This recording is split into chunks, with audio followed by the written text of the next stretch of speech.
All right, welcome to the Cincy Jungle Super Show. It's Ace Boogie, but of course I'm joined with all the forces of this great network. We got my man Matt Minnick, we got John Sharon, we got Zim, the Dream Team, WhoDey, and then we've got, of course, Anthony Cosenza. How you guys doing tonight? Doing awesome. Grooming here.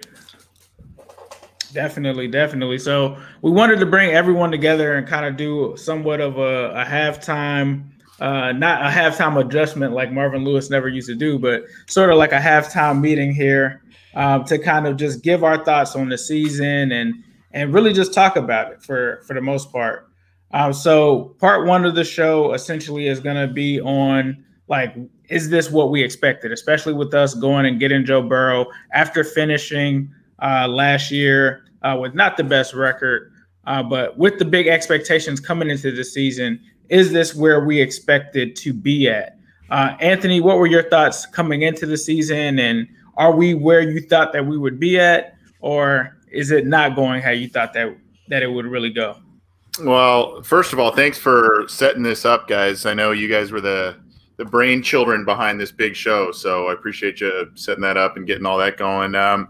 It's hard to say because I think on one hand, I think we all kind of wanted to temper some expectations based on them only going 2-14 last year. But then you have the exciting offseason with Burrow and all the free agency acquisitions, and you go, can this team be sneaky? Can they get 8 wins? Can they sneak into 9 wins? And I think that was kind of cautiously optimistic.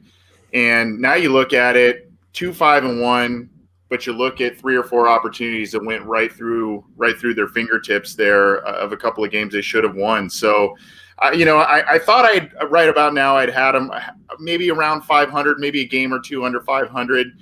So they're maybe performing a little lower to my expectations, but there's also been a lot of injuries and a lot of other issues going on. So for the most part, kind of where I expected them at this point. So I'll just piggyback off of that. For me personally, I didn't think that they were going to be at this point just only having two wins at this point.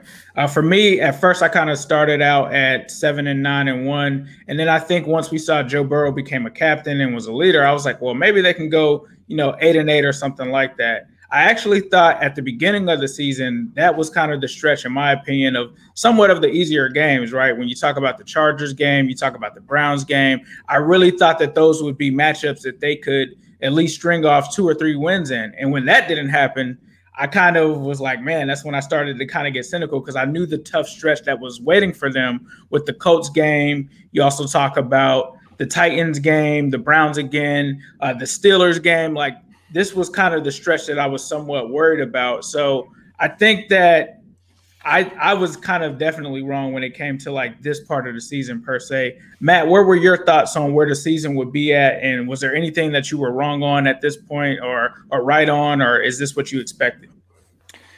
I too expected them to start a little bit stronger. I thought that the first 4 weeks of the season and the first 4 weeks after the bye week were where most of their wins would come from. Optimistically, I thought there's a chance at 9 wins. There's still a chance at 9 wins, but I was in that 6 to 9 kind of range. I thought at this point there'd probably be 3, maybe 4 if they pulled something off.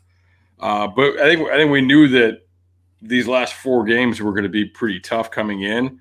So I'm not too terribly surprised in terms of what I was right on, looking at kind of prediction for the season where we thought things would be, and how everything went. I was right to not panic, to take Zach Taylor's advice, because I think a lot of people were starting to punt on the season.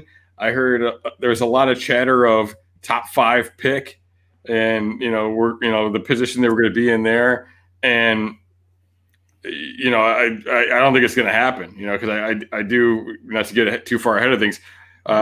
There's some positive things going on, and I see them stringing together some wins as the season comes along. That was part of the reason I always was pretty optimistic about the season was I knew what they had 10, 11, 12, with the Giants, with the Redskins, with the former Redskins, that is, and with the Dolphins. Like, I knew things were going to get easier. We ended up kind of getting lucky on that. Guess what? Professional football teams in Texas suck this year too. So, outside of the division, the Washington football team might be the most, and the Dolphins are probably the most difficult ones. Outside of the division, after the bye week, it's not too bad. So, but yeah, I think just kind of not giving up on the season. It sucks when they don't win the games when they're right there, but that's kind of one of those things. Is the progression with it. Like, first you're losing, and then you're losing big, and then you start losing small, and then you got to start winning those tight games, and then you start really competing. So it's a slow process sometimes, but we have an ownership group that, for better or worse, will give you the time to do it. Definitely. John, what were your thoughts so far coming into the season and where they're at right now? It's really hard to predict which teams are going to be good and who isn't going to be good weeks or months going into the season. Like, I looked at the schedule back in May. I'm like, yeah, like the Eagles are going to be good. The Chargers are going to be pretty good. Like, it's like things happen, things change. And with the Bengals, like as typical, a lot of injuries have unfortunately impacted the state of the roster and how effective the roster has been through the course of 8 weeks. But I was pretty sure that they were going to win like 6 or 7 games this year, and they're on pace for about 6 or 5. So I think things are trending about where I expected them to be. Obviously, the close losses, that they continue to stink. And, Zach Taylor still has a lot to prove in regards to finishing games that they should finish. But I look at, how the first part of the season went. I didn't really expect them to beat the Chargers. I didn't really expect them to beat the Eagles. And they were 1-1 in those games. I don't think any of us expected the Browns to be at least this effective in some of these games as they have been. And they finished 0-2 against them. I think we all expected them to beat the Browns at least once during the season. But I think, most of us thought the Jaguars was going to be a win, and the Ravens, they weren't exactly ready to compete with them. So, they've definitely had some courses of bad luck. But I think for the most part, a lot of these losses, they were deserved losses. They had chances to win them, but they just didn't play like the better team in most of them. I think 2-5-1, while it doesn't look very good, it's about where they probably should be based off of how they performed this season. But things are definitely trending up, and I think like Matt said, the back end of the schedule, aside from playing the Steelers twice and playing the Ravens again, there's a lot of winnable games in the season, and they can get into like that 5, 6, maybe even 7 win range. So I think that fits a lot where most of our expectations, at least in the reasonable sense, where they were before the season. And obviously with Joe Burrow, I think he's obviously trending upwards, and he's going to finish with a pretty good rookie season for all things considered. And that, I think, exceeded at least reasonable expectations for what a rookie quarterback who starts in week 1 of his rookie season ends up being. So I think he's even exceeding my expectations for him in regards to that. Zan, what are your thoughts on the season so far? Is this what you expected? Were you right on? What were you right on, and what were you wrong on? John, first and foremost, Burrow is rookie of the year. Let's start off like that. You're trying to sell my boy a little short, I thought. I thought you were just talking about like, oh yeah, he's gonna have a pretty good year. No, he's rookie of the year. This thing is happening. So I knew that was gonna happen. I did not know that we would lose the way that we've lost. In a lot of different circumstances, I feel like I came into the season with a little bit of a more optimistic approach, and I think that was probably at 6 or 7 wins. I think a lot of people thought it might be a little bit less than that. I never thought we would lose the way that we've lost. If you had told me coming into the season that he'd be throwing consistently for 300 yards, like most of my message and my content is predicated on offense and the lack thereof in the years past. So I would have never thought the defense would have failed us like that in these close games. I'm not even going to count the Chargers game because in my mind, I still think we won that game. Like in my mind, like I'm just weird like that. But aside from that, though, yeah, I feel like they're right on course of 6 to 7 games. If they could do something crazy, it would have to happen right after the bye, I guess. And like you said, Matt, who would have thought that you would have got swept by the Browns? I never would have thought that. Yeah, definitely. And this is America, by the way. You can just claim the Chargers as a victory. All right. I tell all my friends that was a dub. Because they never seen the game, so they're all just sitting there like, oh, I mean, well, you got 2-5-1. I'm like, but we won the Chargers game, then I got to show them the AJ Green highlight and all that. Like, yeah, it's still a win for me. But. So the next thing we're going to talk about is just the biggest impact injury of the year, and I'll kind of start off with this one. Me personally, I think for me, it was DJ Reader, right? Because we went out, we had this offseason where we went out, and he was kind of the biggest guy, or the guy at least I was most excited about in terms of what he could bring to this team. And obviously pairing him with Geno, which in my opinion, outside of Billings, who I actually like, he's still never lived up to kind of the potential of what we wanted to see next to Geno. So for me, it was DJ Reader because he was the number one guy for me. Like the impact that I wanted to see him make, especially in a division like Baltimore likes to run the ball and stuff like that. It felt to me like a lot of our moves in free agency were set up to kind of defend the Ravens. So for me, it was DJ Reader. But John, were there any impact or big impact injuries of the year for you so far?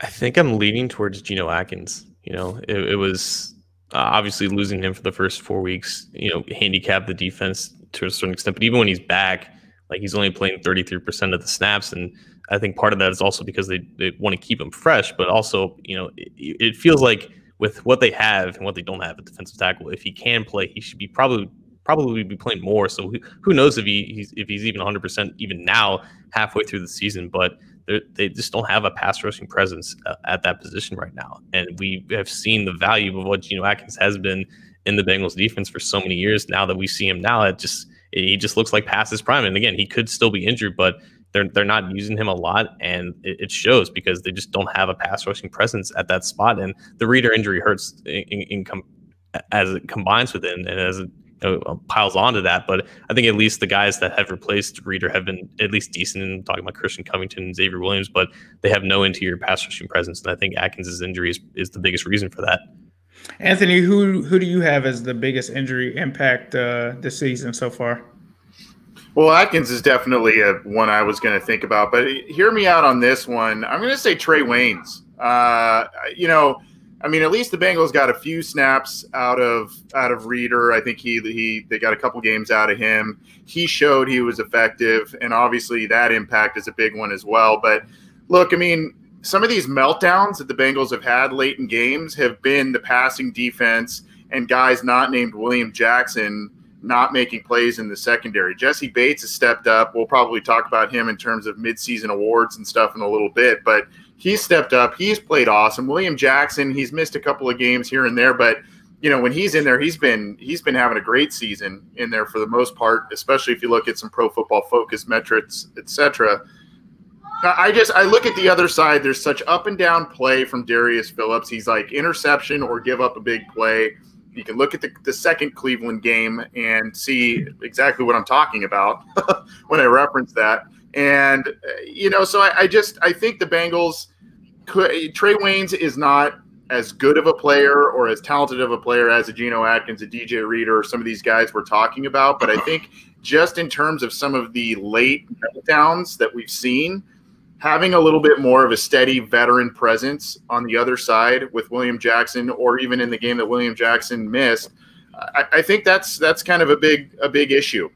So I think I kind of actually agree with you on that, especially with us not being able to see Trey Waynes, especially with Darius Phillips having that injury in the last game. We're even more decimated at that point. Mackenzie Alexander, I've really liked. He seemed to kind of pull it together there, at least in the slot. But Zem, what are your thoughts so far this season in terms of the biggest impact injury of the season? I feel like I want to take a piece off of everybody's, like what they just said. Injuries happen all across the league, and one thing that I preach, I guess, to everyone is like there is no I hate the term next man up, because the next man isn't going to be Geno Atkins, or it's not going to be whatever. I don't like that term, but at the same time, I find it very, very hard to like shy away from the fact that like other teams have injuries as well. The injuries that we have had, I think you could look, and I'm going to translate for you. Hey, like Anthony, I'm gonna translate for you. You're pretty much saying if Trey Waynes were to play that game that we wouldn't have lost. Hey, guy, how you doing? During the quarantine, it's all good. Hey, look. Yeah, Zoom era, right? Man, listen, I do that all day with my son, so that's same. But what I was gonna say, you know, like for the most part, like everybody has injuries, and Trey Waynes is a big one. I think you could single-handedly look at, you know, like the Browns game and say, yeah, that's a loss. I mean, I think you would say you would have won that game. I think there's other different games that I could point to, and I say, hey, maybe if Geno was there like early on in some of the, you know, like even in the Eagles game, like there's so many ones. But I'm gonna just go with everything that you guys said. I mean, Trey Waynes, DJ Reader, those are the two. Those are the two right there. Geno Atkins not being what he is, what we're accustomed to is major. There's no getting around so that. Matt, I think we made it pretty easy on you there for you to go last here. But what are your thoughts on like the biggest impact injury? We kind of have all talked about defense. Not to throw you an alley-oop, is there anything on offense that you may see, or maybe something that we didn't mention on defense in terms of injury that had a big impact on the season? I mean, you know, honestly, Xavier Su'a-Filo is the only one really on offense, but he was a guy that was a middle-of-the-road free agent. I thought he was a good scheme fit, so, you know, I am excited to see what he can do in this offense because I think he could be a good fit, and I think he's a better fit than John Miller for them. But I don't know. Some people thought he did well in that first game. I didn't think he looked very good in that first game. So, you know, who knows? But, I mean, did he grade well in that game, though? Some people, I've heard people say he does. I think he had a decent PFF grade in that game. I didn't think he looked very good personally. But, you know, I think you all hit the nail on the head. I think this defense, schematically, we saw a big jump forward from what we saw last year. And I think that's having some change in the coaching staff and some guys that are a little bit more on page with Anarumo. I think that's why they went out and got a Trey Waynes, because I think, you know, maybe I like Dre, but maybe Dre was an old dog he couldn't teach new tricks to or something, and they wanted to go out and get somebody else. You know, it was just going to be a better fit for them. And really, you know, I believe it was the Colts game. You know, in the Colts game, people were complaining that they were playing zone and they weren't blitzing to rush the passer. And in the Browns game, they blitzed and they got burned. You know, and that's the thing. Like, you got to get a pass rush, or you have to cover very well. It's great if you can have both, but you got to have one of them. You know, so yeah. I mean, all those D-line injuries, like it killed them. All those D-line injuries did it. And somebody said here in the chat, and we haven't mentioned this because it's been a short-term injury, but Sam Hubbard's another one. You know, Sam Hubbard was the other guy that can do something for you inside, at least. And without him or Geno inside, literally nothing. You know, Carl Lawson's pass rush win percentage is pretty average right now. But when you're the only dude, you know, right. like put TJ Watt across from him, and he's going to be winning at a higher rate. I guarantee that. You know, like put Geno in there at full Geno mode, he'll be getting more wins in the edge. So I mean that really gets you right there. And then like Darius Phillips, he's just not good enough. And neither is LaShawn Sims. I was wrong, and I'll throw this as something I was wrong about early in the year when we were seeing just a little bit of LaShawn Sims. I was like, man, we need to see more of this guy. Like, I thought he looked pretty good in the reserve role. Nope. You know, we were seeing just the right amount. And you know, Phillips, you know, the don't waste my talent tweet, or you know, I'm paraphrasing that. But right. I think what's going on there is Anarumo knows that he's got two guys that shouldn't be playing, and he's like, man, I can't get 50 good reps. I can't get 60 good reps out of either one of these guys. Maybe I can get 25, 30 out of each of them, you know, right. And they're trying to create a Franken corner there because, man, they just don't have anything on that other side. No, I have to agree with you for sure. And thanks for everyone that's tuning in right now through all of the different pages. We have the Cincy Jungle Facebook page going live right now. We have Zim WhoDey's YouTube. We also have the OBI YouTube. So please be sure to like, comment, and subscribe to all of those for sure. But one thing that I saw in the chat that we did not mention, CJ Uzoma, like for me, like the tight end position honestly has kind of died ever since he kind of went out there. We've had some good games here and there from Drew Sample, but really when you're trying to squeeze plays out of Ethan Carter on fourth down, that's when you know that it's pretty bad there. I think definitely the tight end position, as you guys said, obviously the corner position. I think the reason that me and Zim kind of smiled when you talked about Sims is Zim actually has a contact that he's cool with the Titans. I think he's the strength and conditioning coach there. One of my guys, he works in IT and he's like an assistant coach. And as soon as I text him about LaShawn Sims on my side, he sent me back a LOL. He's trash. So that one did not inspire much confidence for me. And I mean, I'm not going to say that that's my opinion of him, but it did not give me high expectations for Sims coming in. So the next one we have here is, what was the biggest play of the year? Zim, let's start with you. What was the biggest play of the year this season for you so far?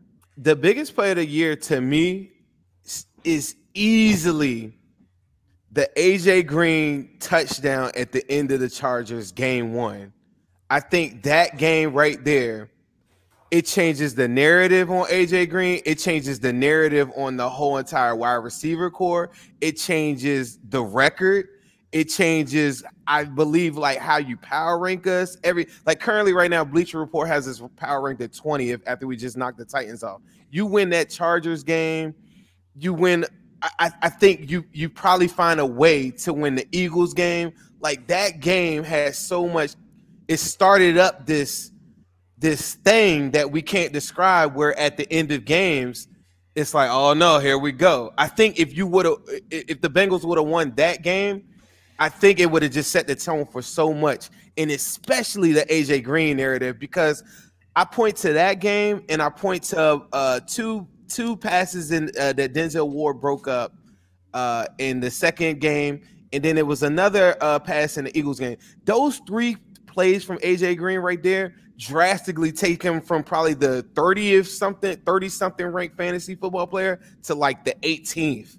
Like those 3 plays were so big, they would have given him touchdowns, they would have given him yards. That one big play changed so much moving forward, and I think it set the tone for the season, and they finally kind of broke out of it this past week. No, I have to agree with that one. Matt, what are your thoughts on the biggest play of the year so far? It seems like a bit of recency bias, but I think there were a lot of really big plays that led to this win this weekend. And obviously there's a couple of big catches, some ridiculous catches in the fourth quarter from Tyler Boyd with the one that looked like it was a glitch on Super Nintendo or something. and obviously Auden Tate, getting air up there and keeping that drive alive to waste the clock there.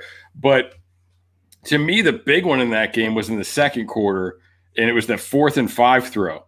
That was we saw the vintage Burrow on the rollout in the first drive where he threw it to the sideline pass to Higgins, but this was another kind of vintage Burrow where they were only sending 3, and there was good protection, and he moved around the pocket a little bit, and it seemed like he was waiting there forever.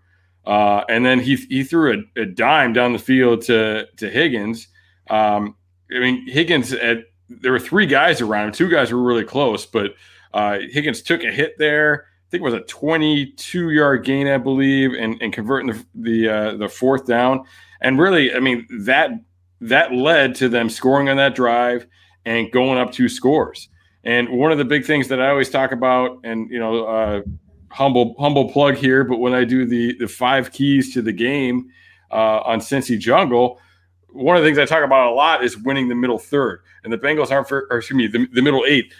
And when the Bengals aren't very good at winning the middle 8 in general, all right, because they give up points. As the last 4 minutes of the first half, they give up points. The first 4 minutes of the second half, they've been giving up points a little bit, but and they've often been kicking off in the second half, which doesn't help them there. But they won it in this game because they scored at the end of the half. They scored that touchdown, and then the defense got a stop on the first drive. So they went up by 2 scores, and they got that stop in the first drive of the second quarter. The second half. So that was huge for them. And I really think, and also the aggressiveness too, because I think that's something that a lot of the complaints about Zach Taylor have been him not being aggressive. So the fact that he understood that situation and he saw it and he's like, we got to go up. He didn't say, oh, we're gonna pin him deep and then they won't be able to score before the half. No, he's like, nope, we're taking a 2-score lead right here. That to me, all of that kind of combined makes that the play of the year right now. Oh yeah, these are some great examples that you guys are giving. Let's go to John for his play of the season so far. I just want to say for that play that Matt talked about, that was actually Burrow's first 20-yard completion between the numbers of the season. Oh, and sure. like when I charted him like last year against Florida, Auburn, Alabama, Georgia, and Clemson, he didn't complete a single pass like 20 yards down the field, like over the middle. So that was a big step for him and for that situation was. I look at like these past 3 weeks, Burrow is like 4th in the composite score of expected points added per play and completion percentage over expectation. He's up there with Tom Brady and Pat Mahomes and Drew Brees and the elites right now. He's playing elite ball, and the Bengals offense is clicking on all cylinders. And I feel like it all started. It was like the 3rd drive of the Colts game. The Bengals had like a drop from Mike Thomas, had a false start. It was 3rd and 9. They were already up 2 touchdowns, but it was like the first like just glimpse of adversity in that game. And then Burrow found T. Higgins for 67 yards down the right side. It was the first actual deep completion of the season. And we talked about like early in the season, like this offense has the potential to be so much more if they can connect on some explosive plays, because that was the one thing that was handicapping them. Obviously, the pass protection issues were extremely prevalent. They still are to this day. But like that offense, that first deep ball opened up so many things for this offense. And ever since then, Burrow has like been, I think, PFF's top deep passer from week 7 to 8. So we've seen the difference that makes, but that was the first time that it happened. It was like if they won that game, I feel like that would have been the play that was like the turning point. Like the Bengals could have turned it, or like they could have failed on a 3rd down conversion there, had another deep incompletion. Like that narrative continued to sting, and maybe the Colts come back a little bit earlier, make that game more of a blowout than just to come from behind win for them. But I think if they win that game, that would have been the turning point. And I think it has been the turning point for this offense as a whole and how much more efficient the offense in Burrow has been. Definitely. AC, what are your thoughts on the biggest play so far this season? So I've got 2, and I'm gonna make them positive. I'm not gonna go the what if route, but I'm gonna go back to the Jacksonville game, their first win. They went into the half infamously giving up points right before the half to the Jacksonville Jaguars, down 13-10. And you kind of felt like, here we go again, based on what happened the first 3 weeks. The points right before the half, they're down, they're not scoring many points, and you just kind of felt down and out about it. Well, the ensuing drive, they go 5 plays, 75 yards, and one of them is on Joe Mixon going 34 yards down up the right sideline for a big touchdown. The Bengals had not been running the ball well. Their offensive line had been a mess up to that point. Still is kind of a work in progress right now. But, they just hadn't been running the ball. And that was a game that, if they were going to try and feel good about where they were going with things, if they were going to try and get back on track offensively, that was kind of a moment where you go, okay, there it is. Then they got the lead and never really looked back, right? So that was one play that I felt was a big one. And then you can go to this week. There was a moment in the Tennessee game, very late in the game, 3 minutes left. The Bengals have a lead, and they are actually up 31-20. And all of a sudden, Joe Burrow throws an inexplicable pass that gets intercepted and taken to the Bengals' 26-yard line. You go, oh, my gosh, are they going to let this thing slip away again? Right. And then the call got turned back, and it was kind of a I don't know. And it was just kind of a moment where you go, all right, you know what? This game's going to be put on ice for the Bengals now. They get a quality win, and they actually get a call their way, which seems to never happen, right? Right. So those 2 plays for me, one is kind of an obvious one and a touchdown, but one is actually a penalty going their way. Both really led to them getting their wins this year. Right. Yeah. No, I definitely thought the same way, Anthony. I was like, oh, they just let us kind of get away with one there. And I definitely was worried for sure, especially with that being in our own territory for sure. Let me ask you this though. Say that they throw that pick. This is the one thing that I preach to everybody. Say that they throw that pick in years past or whatever. Maybe we figure out a way to lose that game. Say they throw it back, and then this is when my Titans friends, they do that. They tie the game up. You think Joey B not gonna go down the field and go win the game? Well, I think he's going to go down the field and get you what should be the game-winning points, right? But then, if they leave any kind of time on the clock, we've seen what the defense does at the end of halves and at the end of fourth quarters. Joe Burrow, to me, I have all the faith in the world that he would rebound and get him points to go ahead. It's, can you hang on to that lead? And that's why this week was pretty important, and getting that call was pretty important. But I mean, I know what you're saying, Zim. I just, I've seen too many slip away that should have been wins this year. Yeah, this year alone, like Joe Burrow doesn't have a come from behind victory yet. Like, come on. I think they learned from their mistakes. Like Matt pointed out earlier, they were in the zone one time, they got crushed. They went in the man, they got crushed. So what did they do? Mix it up, cover 3 shield, come back with a little bit of man, mix it up or whatever. They learned from their mistakes, and that was part of the reasons why they beat the Titans. I think if they got into that same situation again, Joe Burrow would tell coach, hey, look, it's a minute on the clock, but we're going to run this thing down, and we're going to be the last people that take that shot. I don't think that'll ever happen again, not this season, in my opinion. I think that could be a great what if too. By the way, I guess the Browns they were running man at the end, and the first play of the Browns game winning drive, Mackenzie Alexander missed the sack. Right. Yep. Like I talk about that play. He got there, and he just that could have been the game. Every player after the game pointed to that thing, because I don't think fans understand. You make that sack, like you said. The game, I'm not going to say it's over, but you're dealing with like 30-something, 40-something seconds on the clock, and they're at like the 15-yard line, and that game doesn't go like that, I think, unless they get beat deep on a man. And you're in second and forever, too. Right. You need a miracle just to come back from that, and the clock is ticking. Right. Oh, valid points. For me, though, I'm going to go to the Colts game, and I'm going to go with the 67-yard pass to T. Higgins.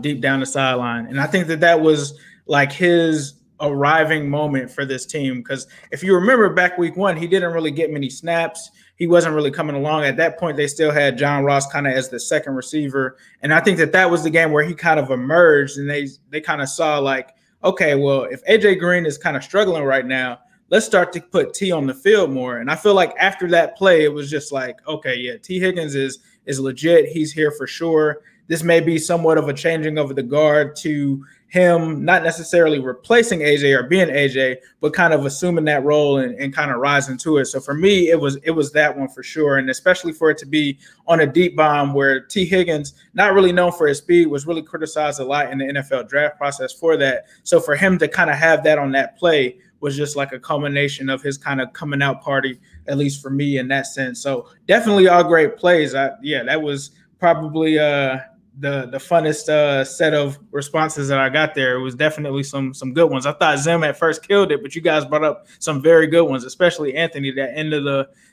the last game one. I definitely thought that as well. So next we have here is the most rewarding personal moment this season. Let's start with Matt. What has been the most personal rewarding season or moment of the season for you? Yeah, I didn't get this one. So for me personally, what was most rewarding to me? Like in the sense of, like what is the most satisfactory moment that you've had? Maybe like it could have been, through your pod, through, watching film, or like just being a Bengals fan. Well, I mean, this week on the pregame show at the end, I said, F it, I'm calling a win. And so that felt pretty good getting that one right. Because I was sure people were going to remember if I got it wrong. So, I will say like that was a great moment though. And honestly, like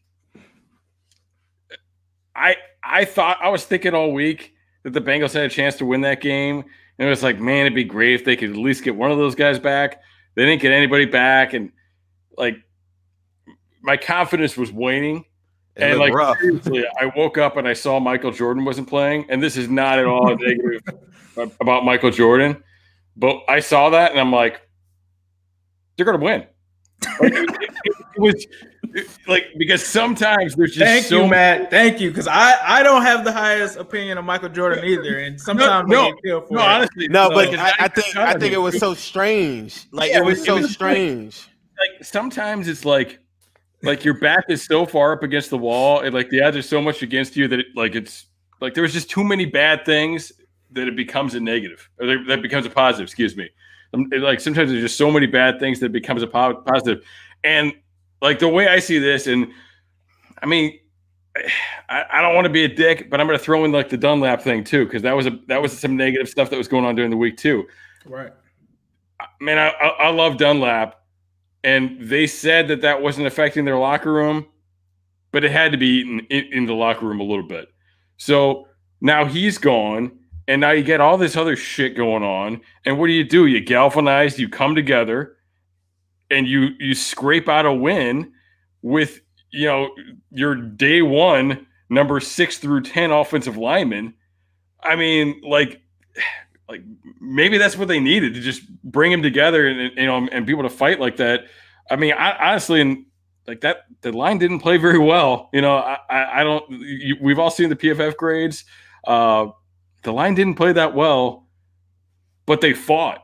Like, and the whole unit fought, and they fought together. And like, to me, like that could be a really big moment for them going forward. Not just getting the win against a quality team, but getting a win against a quality team when nothing was going right for them, you know, in the week leading up to it. No, I think that you hit on a good area there. I think definitely at first when we were watching the game, I thought initially, like everyone else did, 0 sacks. The line played amazing. But when you watch the JT O'Sullivan film breakdown, you see guys just like, especially on the play that we all talked about where Joe Burrow's running and missing all of those guys. Well, that was because the line wasn't really blocking or doing much on that play. But John, what were your thoughts on the most rewarding part of this season so far for you? Yeah, Matt, that was hysterical. I don't know why that was so funny, but it was.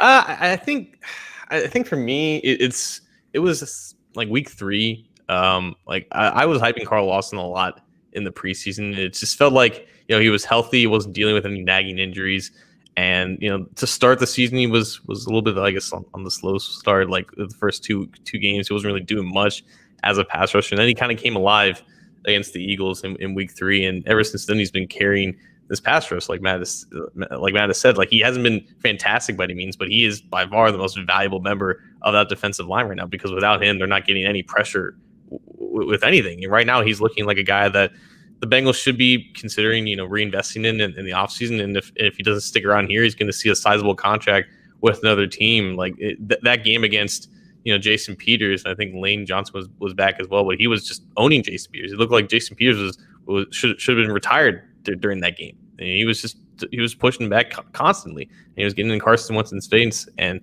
he just had a really good game. And ever since then, he's been pretty solid as a pass rusher. And I just felt a little bit vindicated that, you know, he was a breakout performer that I'm glad he's actually breaking out and helping out this defense in any way he can. Yeah, definitely. I have to agree there. AC, most rewarding part of the season so far for you? I'm gonna go with what Matt said just about this week in general.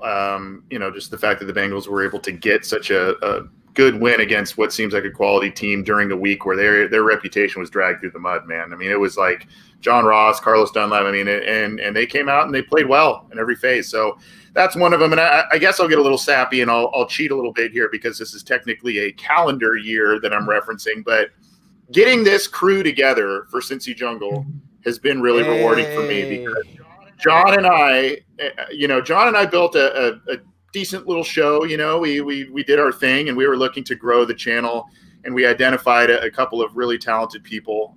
You know, I'm definitely the dummy of the group. You guys are the brains and the talent, and you know, what we've been able to achieve, who we've been able to interview, the different things we're doing. I feel like we've built a really good team and a good groove going forward. So, you know, I'm pretty proud of what the 5 of us have been able to do over the past year, especially in 2020, dealing with, you know, with the Corona stuff and being, you know, talking to all these different people on our shows. It's been pretty cool. So I guess that's just shameless self-promotion on my part, but I'm pretty stoked on what's been happening with the Cincy Jungle channel based on the team here.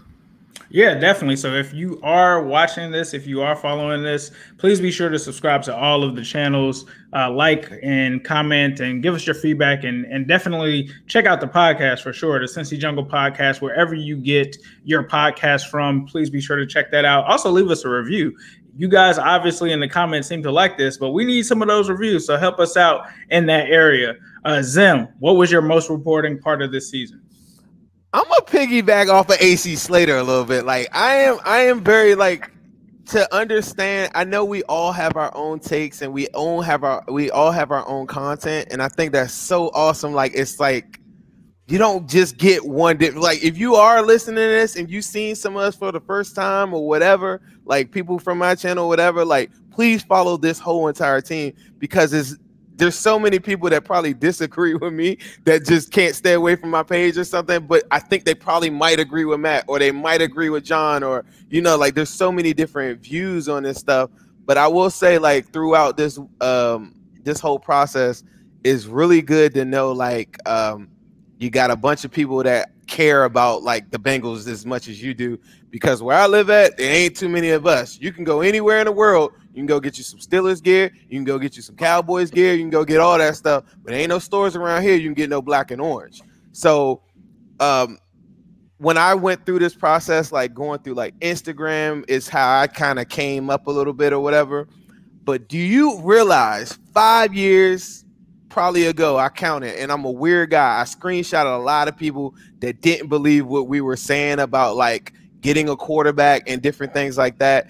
And me and my partner Ace here on Orange is the New Black, when I tell you last October, when we were pretty much done with like that team, and we started telling people like, hey, it's this guy. We first started off with Tua for a second, right? And then we hopped right on the Burrow like early. This is like October, like we were full on. This is what it is. And when you even bought a jersey, like you bought a jersey, I bought a Joe Burrow jersey. I bought a Joe Burrow jersey. I went and got a custom Joe Burrow jersey made. I went and created Burrow Babies. If you guys don't know, I make a clothing line called Burrow Babies. I went and trademarked Burrow Babies. I saw the vision. I saw everything that was happening. And do you know that people wanted to kill me? Did you know that we would come on there and be talking about tank mode, and people just was like, how could you talk about us like that? We need to win. And I'm like, you're not seeing the bigger picture. Like there's something else out there that I'm telling you, you just can't see it yet. But we had to go through like a whole year. And then fast forward to just now, some of those same people that I remember, because I always had this thing where I say, I'm not going to block anybody just because y'all saying bad stuff or whatever. Like, I don't care. I love that. Bring that shit on. But we went through that, and some of those people hit me like when we won the game this past week. Some of those same people was like, all right, I'm on board. And I'm like, you just now got on the Joe Burrow train? Or like, so like to see like people like collectively, because I think it made our fan base, I tell people about this, it divided our fan base. So people would go on Twitter and just argue about Chase Young, or argue about should we keep Dalton, or the ways to structure a team. And I think for the first time after that win, regardless how you feel about the pieces that are missing, I think for the first time collectively, everybody was all on one accord. Like, and like I told you, Ace, winning cures all. But winning a game and then collectively everybody saying, we got our guy, now let's go figure out the rest or whatever. I felt really good about that. Yeah, I had to give you that one, Zim, because when that happened, Anthony had just brought us on to Cincy Jungle. So when people started listening to us, and I think it was the episode, it was like time to tank. It was like a play on words, like it's time to tank, because we just didn't feel like Andy Dalton, and it was nothing against him. I think people always took it as you guys hate Andy Dalton or anything. It was never that. It was just that we felt that when everything is folding or not working around him, he can't raise the level of this team. And we saw it when we lost to Josh Allen. We saw it when Kyler Murray came in, and we kind of started to get away from like even wanting to really break down the games like that, because it was like, this is obvious that we need a quarterback. And like Zim said, it started with It started with Tua, but I have to give you the credit for Burrow, because once Burrow was starting to ascend, you were all in on the Burrow. I was trying to manifest the whole Tua thing, and you were like, nah, I'm going to take this a step further, and I'm going to manifest the Burrow thing. And I think all of those battles that we fought, to have what has happened this season and to see the whole like narrative kind of change on that, for people to see like, oh, okay, this does make sense, to go from you guys aren't real fans because you want to lose this just to get this #1 pick, or Chase Young is way better than Joe Burrow, for it to play out the way that it did was amazing. But I think for me, I think the most rewarding part this season definitely was AJ Green and the interview that he did with us. Like, to really learn about AJ Green, the person, and see like how humble he was, like to see the way that he carried himself, like to be able to just get a response, like you said, from AJ Green is just crazy. Like to just text AJ Green is insane. But I think to actually, the fact that he took it serious with us, he worked with us, and we got to see the actual like person that we typically don't see in these interviews when they're completely asking them about football. But to ask him these things and for him to enjoy it, I think was just the most rewarding one for me, because, you know, it's no secret. I think most of our favorite players, I would probably say, just speaking for myself and maybe some of you guys, it's been AJ Green. As soon as we drafted him in 2011, I was just praying that we didn't screw that up to get him there. And like literally when we drafted him, I remember jumping off of like the couch as soon as we drafted him. So for that to just be leading up to that moment where, like you guys said, going through what we went through in 2020, I never would have thought like in 2020 I'd be interviewing AJ Green. Like that just blew my mind, like honestly, throughout this whole season. So I think for me, it's just that point of it. It sucks that his season didn't get off to the best start, right? But that was just a crazy moment, I think, for myself. Correct me if I'm wrong, but like, didn't he kind of get it together right after he came on your show? I'm just saying. No, he actually, that's when it went downhill. So it was the Browns game. It was the Browns game. And so like they wanted to trade it. They wanted to trade him after our show. Like the next 2 games. The next 2 games, that's when the like get AJ out of town. It was like, oh, you're just defending this guy because he was just on your show. It was bad. Oh, they're still there. They still sitting there, like they messaging me, telling me why we didn't make a move for the trade deadline. They're still there. Yeah, but to see the type of guy that he is, man, like he's just a normal guy. It's crazy. You would not think that, but he's honestly just a normal guy. So I guess that segues into the interviews, and we all have had crazy interviews, amazing interviews. I've got to ask each and every one of you, which was your favorite one? So I guess I kind of spoiled it for myself. So we'll start with Anthony on what your favorite interview was this season. Ooh, there was. I mean, I've had him on a couple times. I always fanboy out with Munoz, just because the USC and Bengals thing, you know, and Hall of Fame guy, and I just always fanboy out on that guy. But I think the right stuff. Yeah, and I think John will agree with me on this one. It's a little bit different from so many. I mean, I know we enjoyed Mike Daniels. We've talked to him a couple of times. He's a really engaging guy. But for me, I really liked talking to Tim McGee, guy who played for the team in the 1980s, a wide receiver. He's pretty good player, had a 1,000-yard season with the team. If you go back and listen to that interview, that dude is engaging. That dude is really intelligent, and he just knows his stuff. It was just a really interesting interview. So, I mean, there was a lot of other ones I could point to, but for me, that one just kind of keeps creeping up to the top of mine in terms of top interviews, at least for this year. Definitely. Zim, what was your favorite one? My favorite one, I'm gonna tell you, AJ Green. I thought that interview was great, right? And I feel like it's so good because I think moving forward, I think we got to do that AJ Green stuff. I wanted to do more with that. So that's my only thing with that. Like, that's my own personal goal where I'm like, we need to do that more often and develop something with that, right? That's one of my goals. But I'm going to tell y'all this. If y'all never seen me before or y'all never seen our interview, when me and Ace first said we're going to commit to interviewing some people, one of the people and we're going to develop our own style. Khalid Kareem that interview to me is like how we like to interview like somebody, like the research that was behind that one. Just my own personal favorite, I guess, is that one because he was so engaging. We were so on point. The questions that we had, like every single thing I think we threw at him, it like blew his mind. And to see his face, it was like awesome. And I'm gonna tell you another one too.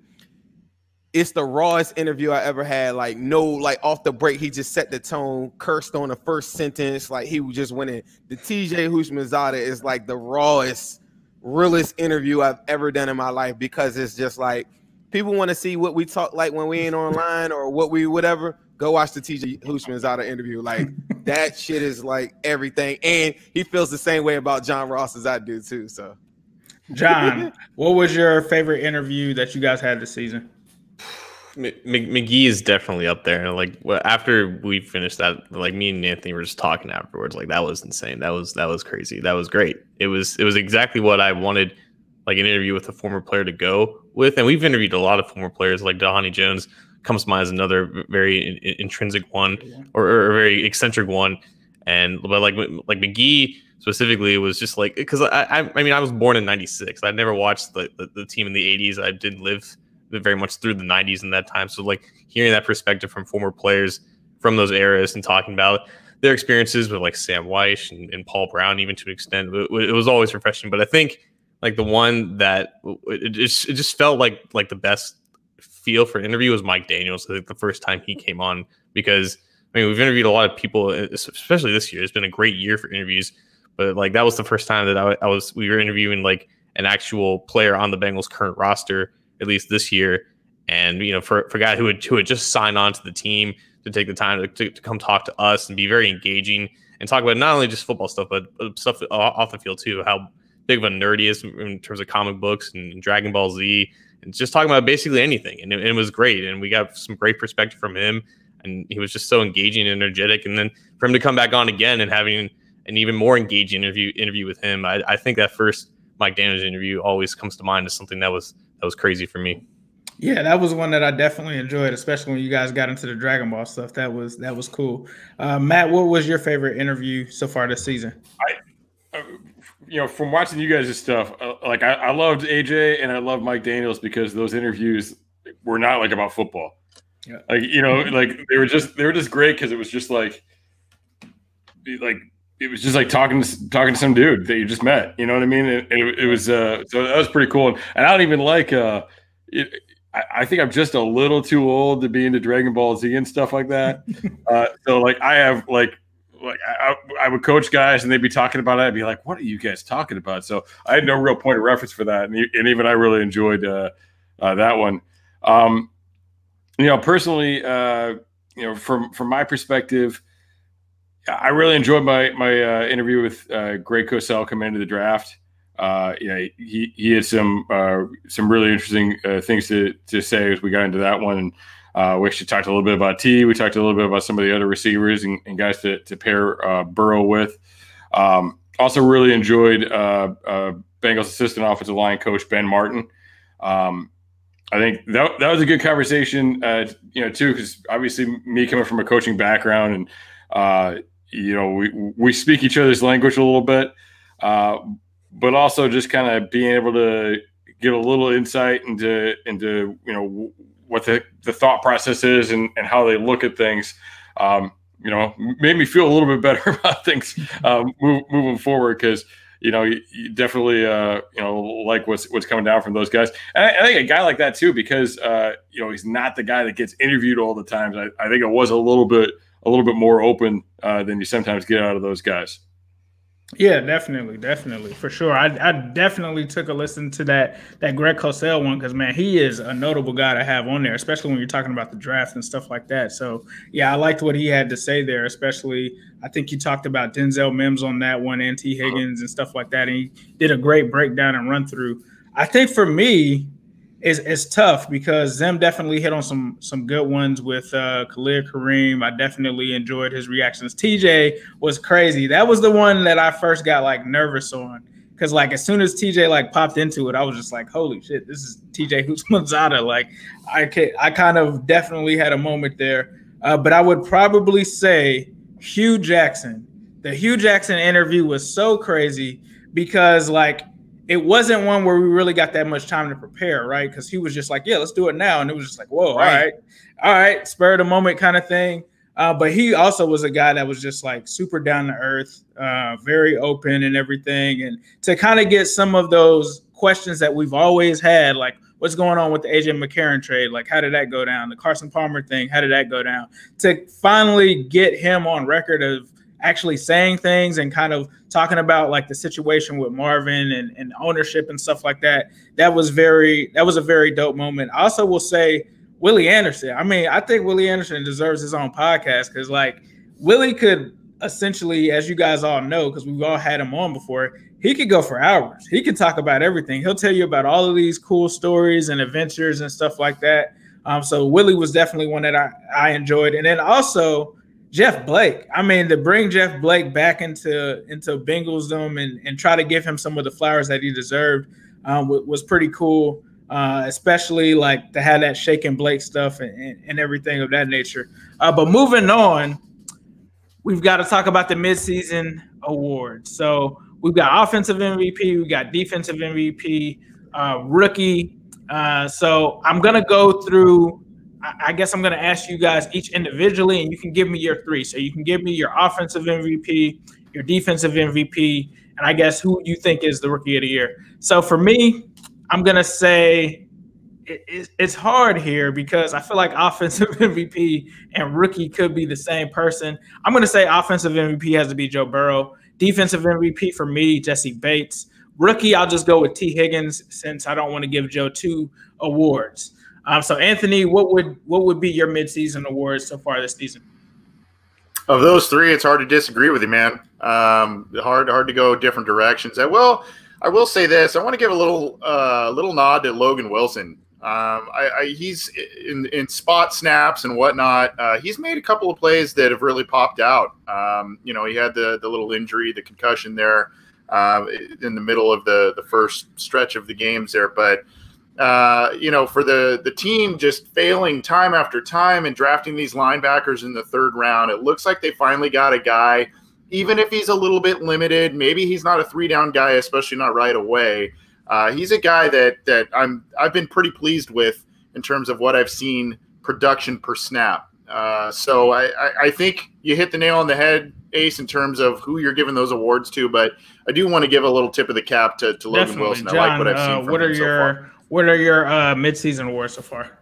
I think it has to be Burrow for offensive and rookie, and then Bates for defensive. I think if there was someone different for offensive, it's probably Tyler Boyd. I just think that when AJ is struggling, John Ross is just being phased out of the offense, and T. Higgins is finding his way.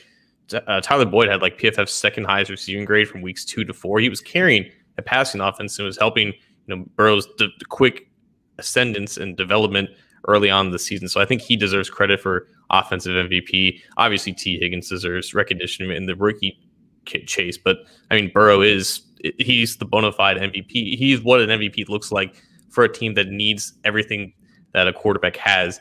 And Jesse Bates is that exact same thing on the defensive side of the ball. I look at that Colts game. Like the defense was reeling throughout, ever since the end of the first quarter. They were giving up long drives with big plays by Phillip Rivers, and Bates was largely invisible for that game. But when they needed a play, they needed some form of life to spark them winning that game or giving them a chance to win.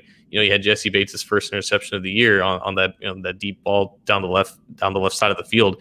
It was crazy because like 6 weeks into the season, how is Bates not at an interception? He's done basically everything else, and for what makes an elite center field safety. But that was his first pick, and it felt like it should have come a lot sooner in the season. But it was the play that needed to be made, and he made it. And that is just it's what an MVP does. It's what a Defensive Player of the Year candidate does. And he may not win that award, but he definitely deserves recognition for it. Yeah, definitely. Matt, what about you? I mean, I agree with everything you guys have said, and I'll add on to what John was saying about Bates. Like there's the Colts interception, and then there's this week. The Titans were driving the field, and he came and they converted. Like the Bengals had some chances to get out the field, and I mean honestly,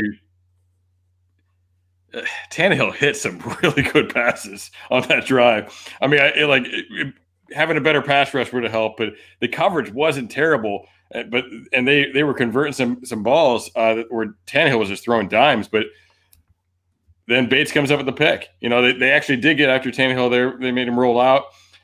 Bates sat there, he baited it, he jumped it, and it took them a while to get on the board. So that's really what helped the Bengals build that lead. But yeah, absolutely. It's crazy when you were talking about alternatives to Joe Burrow. I mean, Boyd is awesome, and I think we all expected him to be even better with Burrow. But over the last couple of weeks, Higgins is just doing some crazy stuff, man. Like, he's making some stupid, insane catches. I mean, he might be the number one guy pretty soon. Yeah. Like, he might be the guy. I thought it was going to be Boyd, and I thought Higgins would be good, but I thought it was going to be Boyd. But man, Higgins is really good. And just to break the monotony here, I'll throw in another one. My most improved or most surprising player, perhaps, is Bobby Hart. Oh, Bobby Hart is playing really well this year.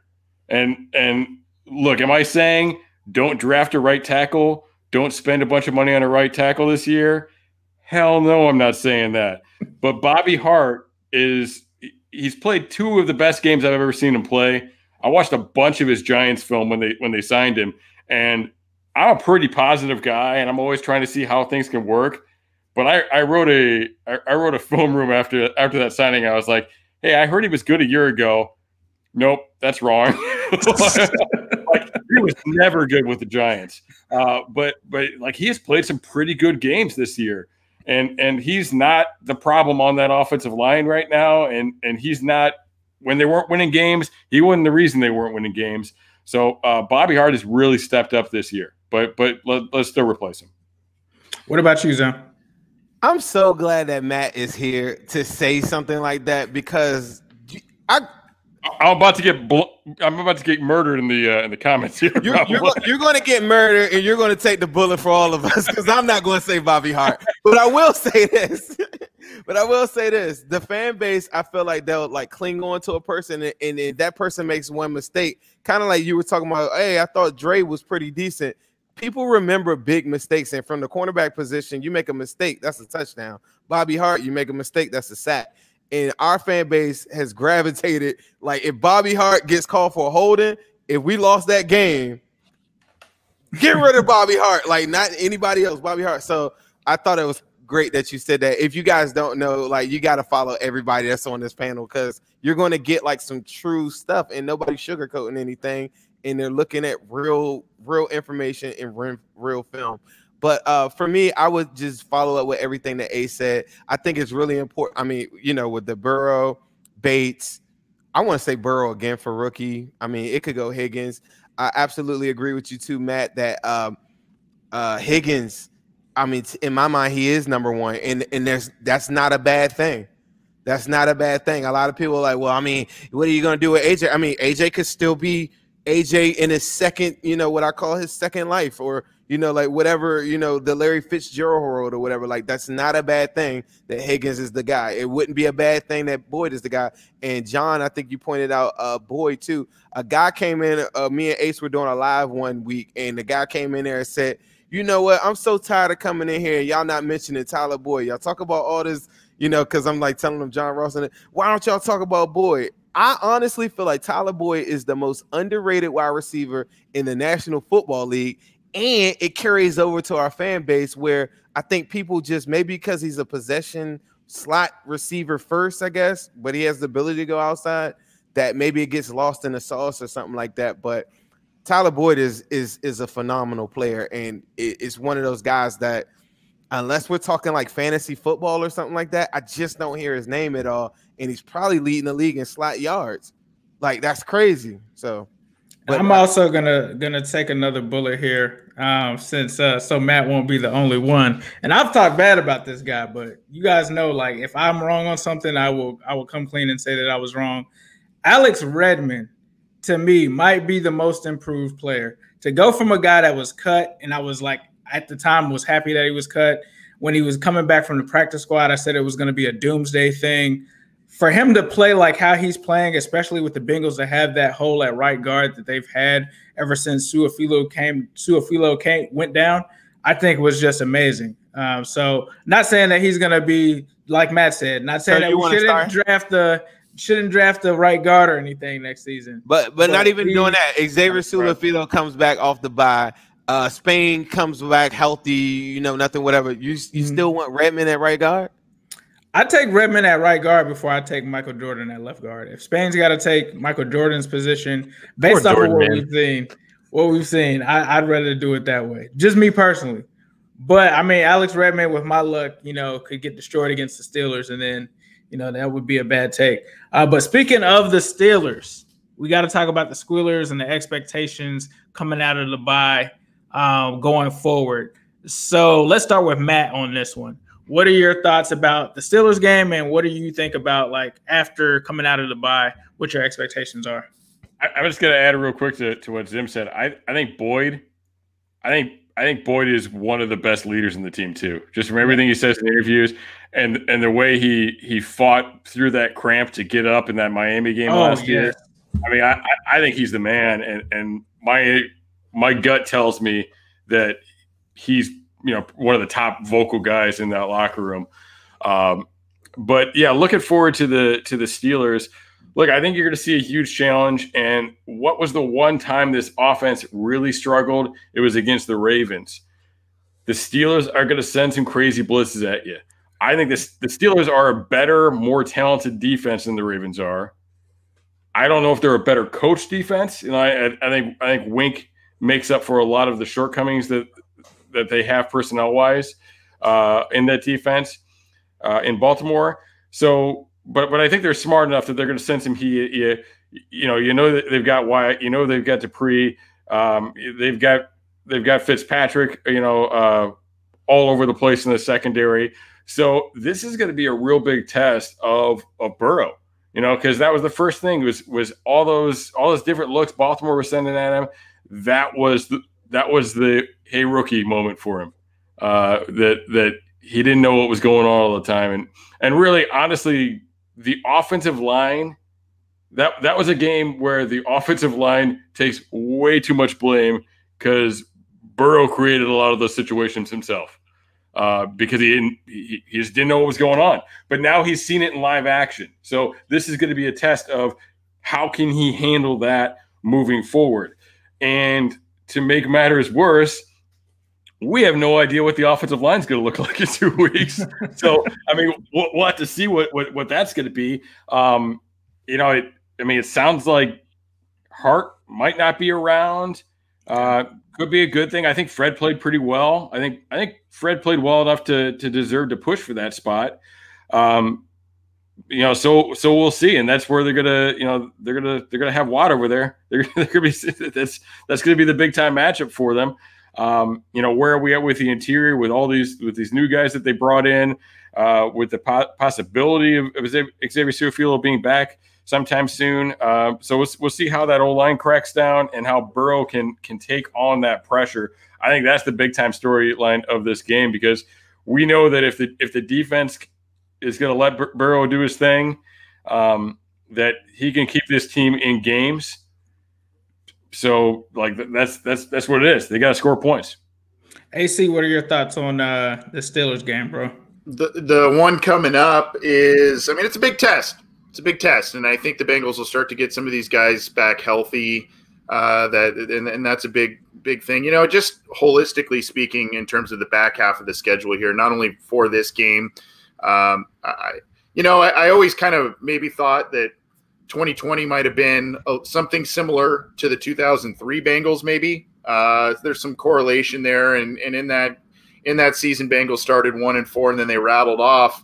They went 7-4 the rest of the way. I don't know that this team will do anything like that necessarily, but with this game, starting with this next game and a couple of others that are back there, I mean, yeah, it's nice to get the win against the Washington team and New York and these other teams that seem to be winnable games. I want to see some quality wins, and they got one last week against the Titans.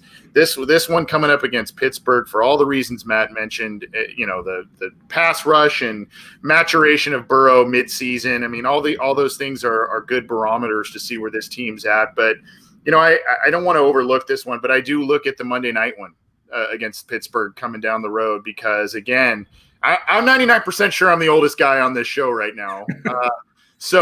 With the age comes cynicism, my friends, and I've seen a lot of primetime collapses. I've seen a lot of losses against the Pittsburgh Steelers.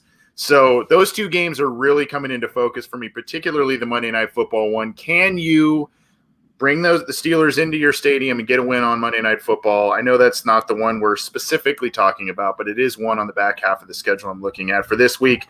The coming week, rather, protect Burrow, and I really want to see the turnovers minimalized and maybe get some semblance of a running game, get some semblance of a balanced attack against Pittsburgh. And if they're able to do that, I think it'll be a very competitive game. Maybe the Bengals can squeak out a win. I don't know. Pretty daunting task there, but that's something for this game against the Steelers in particular. But going forward, the last half of the season, yeah, Burrow's great. The other offensive players we're talking about are great, but if they can maybe get a little bit of a semblance of a running game and a little bit of balance, that would be nice for me. Mr. But they can't win on Monday night. You can't blame Marv and you can't blame Andy. That's right. Very true. Mr. Sharon, what are your thoughts on the Pittsburgh game and just the schedule after? If anyone out there has a PFF subscription, there's actually a good article on there that's blocked by the paywall. It's titled "Why the Pittsburgh Steelers Aren't the Best Team in the NFL." There's 7-0; they're the only undefeated team, but there is some empirical evidence as to why they may not be as good as the record states. With that said, I don't see the Bengals winning this one. It's the same thing going into the Ravens game. They just don't have the personnel to match up.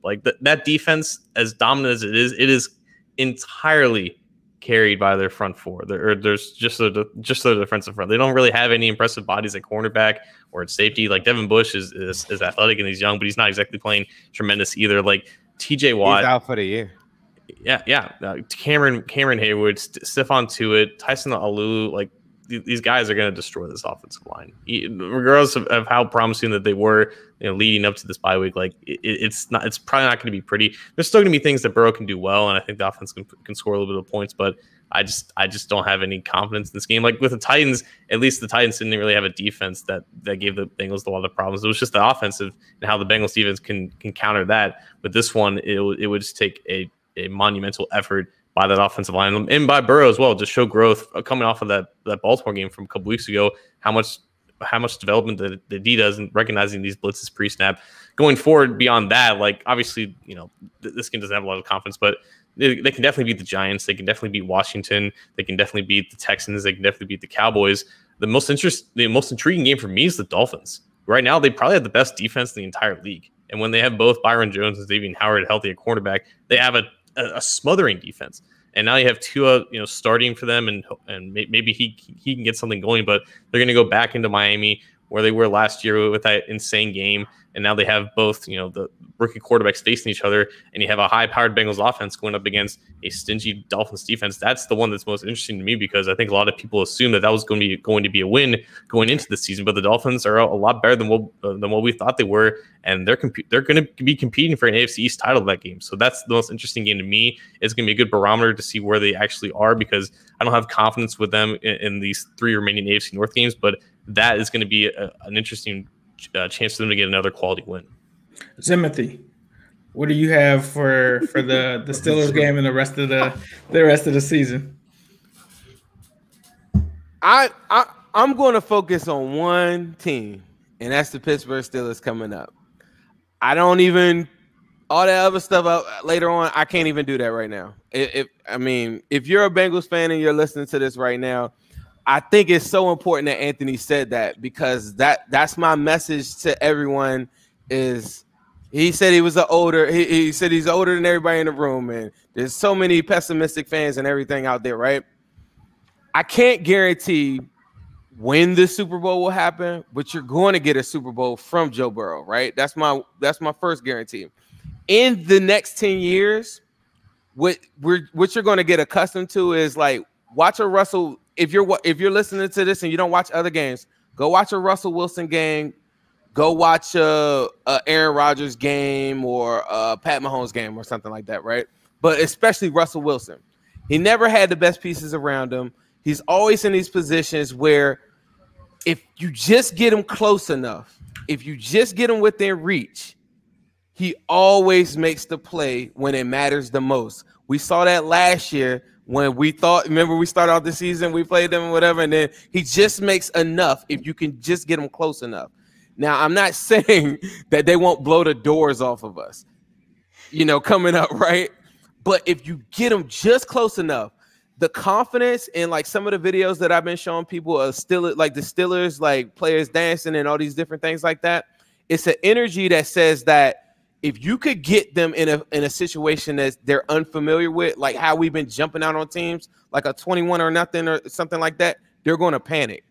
I can promise you that. Like Ben is going to try to be a hero. Like there's so many different things that are going to happen. And yes, they have a better team.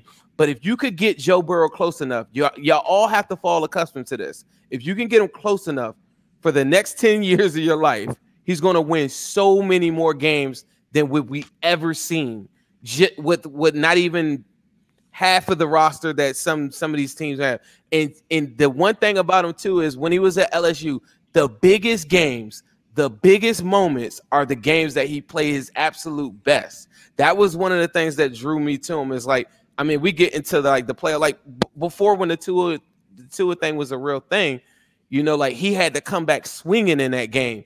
And I said, and I watched some of his stuff like after that or whatever.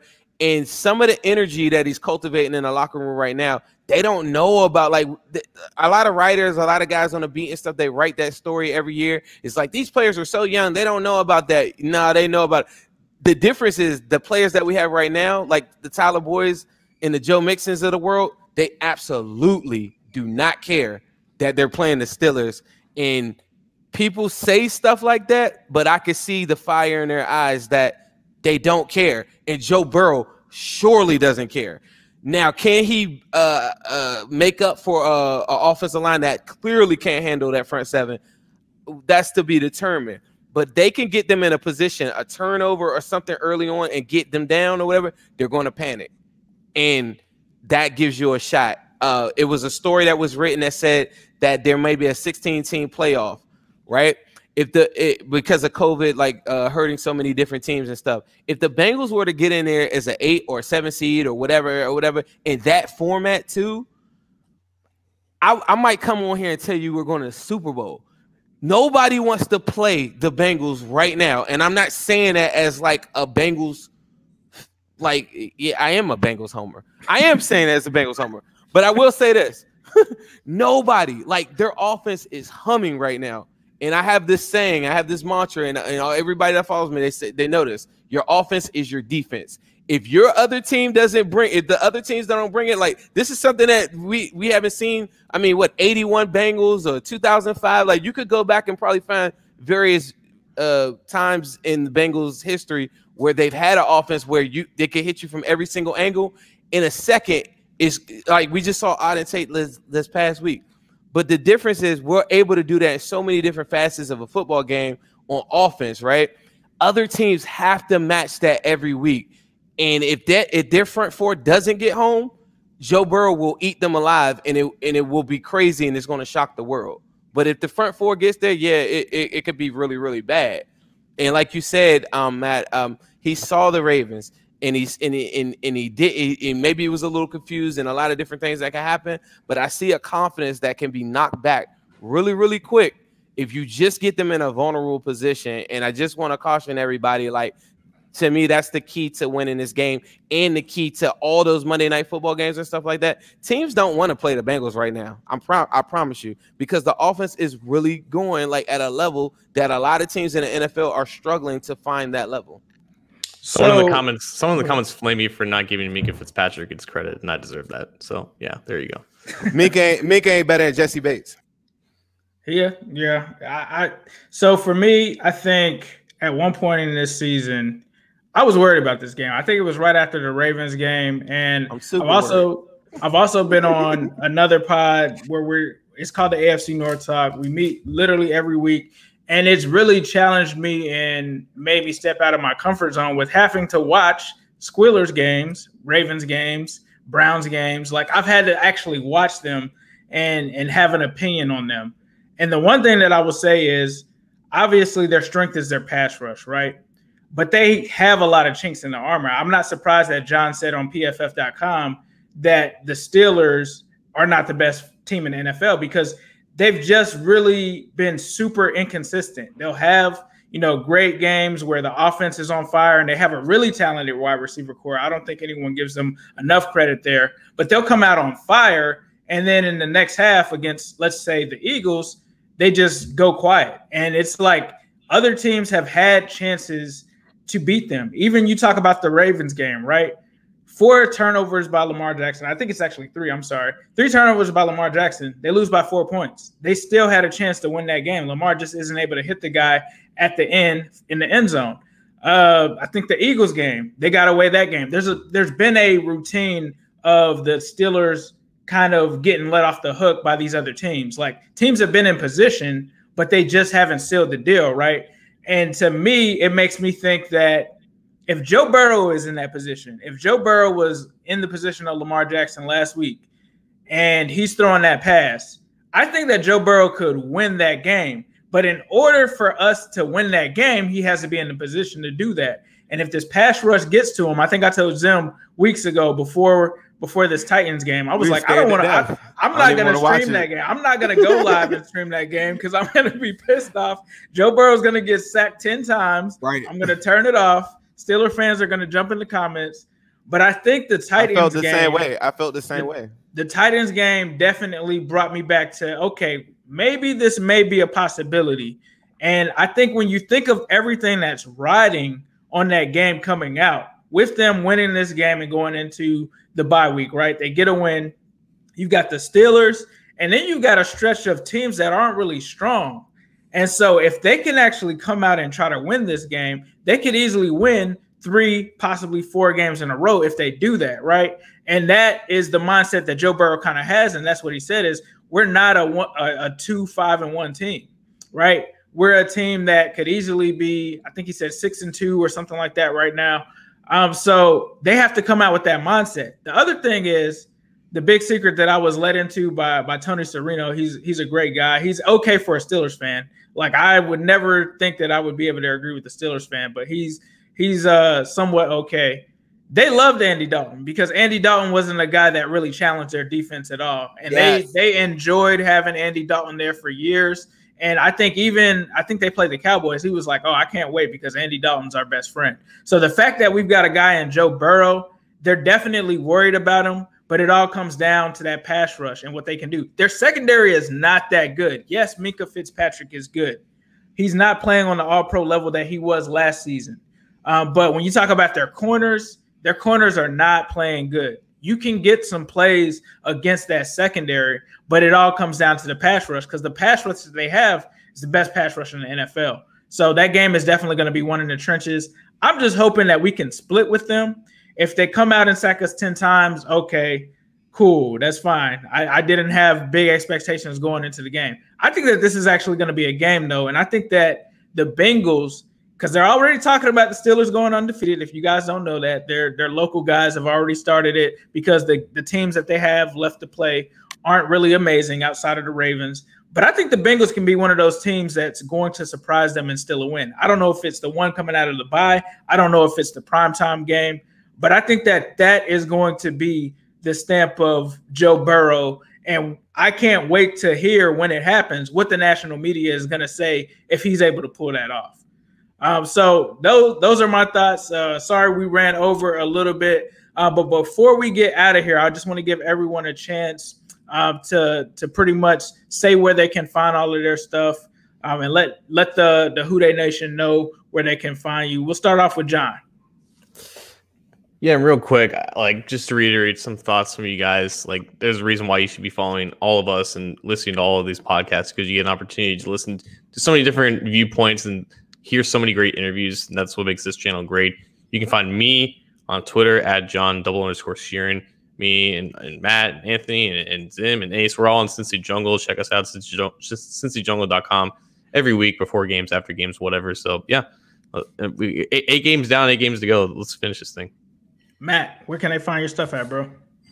Yeah, so all the same places as these guys. You follow me at Coach Minnick, spelled like that. And all my stuff ends up on there. And then we're on Cincy Jungle and the Orange and Black Insider. Zim, where can they find your stuff? You can find me mostly on Instagram at Zim_WhoDey. You can find me on Twitter at just ZimWhoDey. Also, Orange is the New Black podcast with my partner here, New Stripe City. That's it.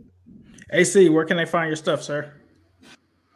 All the same places at CJ Anthony CUI on Twitter. I gotta say one quick little funny story. I told Zim this a while ago. For a couple of games in a row, I was watching. I watched games with like my brother and my nephew and my son and just other family members. And I kept for 2 games in a row. My 14-year-old nephew was just zoning out and he was just watching his phone while we had the game on TV. He had his earbuds in. I'm going, dude, what the hell? Like, are you gonna watch the game? Like, what's going on?